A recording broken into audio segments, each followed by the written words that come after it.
How you doing? I'm Louie Gamino with Enviroscape LA.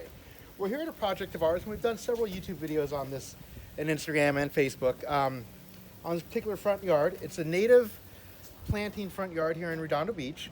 You notice we have a bioswale going through here.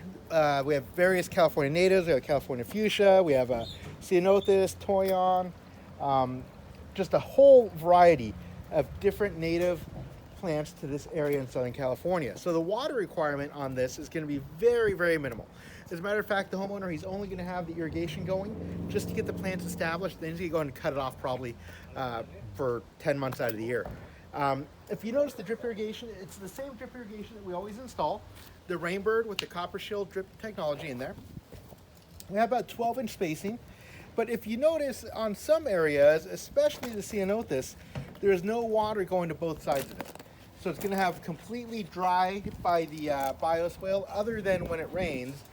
And the nearest emitter is several feet away here from the ceanothus. So it's going to get a bit of hand water in the beginning, but that would ought to do it. If the ceanothus, if it gets too much water, the plant will actually go into decline and die.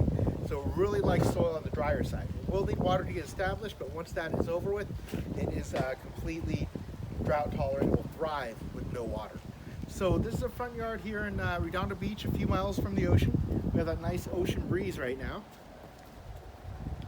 And the homeowner here, he is really passionate about doing things that are right for the environment, which includes a bioswale, includes Rainbird drip tubing, includes LED low voltage fixtures as well.